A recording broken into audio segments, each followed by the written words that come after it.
ፋሽስት ጣሊያንን በጀግንነት በመዋጋት የኢትዮጵያን ነጻነት በማስከበር በኩል የሴት አርበኞች ሚና ከፍተኛ ነው። በዘመኑ የነበሩት ሴት አርበኞች የሚገጥሟቸውን ፈተናዎች ሁሉ በመጋፈጥ የጠላትን ምኞት ከንቱ አስቀርተዋል። የተወሰኑ የሴት አርበኞችን ታሪክ በቀለ ተሾመ እንደሚከተለው ያስቃኘናል።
ናገራል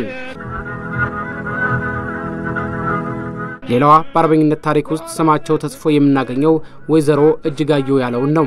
ወይዘሮ እጅጋየሁ ውጊያ የገቡት ከራስ ደስታ ጦር ጋር በመቀላቀል ነው። ወይዘሮ እጅጋየሁ ከፋሽስት ጣሊያን ጋር በአላባም፣ ከምባታ፣ አገረ ማርያም፣ በጭላሎና ሌሎች አካባቢዎች ውጊያ አድርገዋል። በጦርነቱ ማብቂያም ወይዘሮ እጅጋየሁ በሲዳማ አካባቢ የነበረውን የጠላት ጦር በመዋጋት ድል ማድረጋቸውን ታሪካቸው ይናገራል። ለአብነት ያክል እነዚህ ሴት አርበኞች አነሳን እንጂ ጠላትን በማርበድበድ የሀገር ነጻነት በደማቸው ያወጁ እነ ወይዘሮ ሸዋረገድ ገድሌን፣ ወይዘሮ ቀለመወርቅ ጥሩነህን፣ ወይዘሮ ሙሉነሽ በፍርዴን ሳንጠቅስ ማለፍ አንችልም። ሀገራችን በተለያዩ ጊዜያት እየገጠማት ያሉትን ፈተናዎች ለማለፍ ሁላችንም በመንችለው ሁሉ ኃላፊነታችንን መወጣት እንዳለብን የነዚህ ሴት አርበኞች ታሪክ አስተማሪ ነው።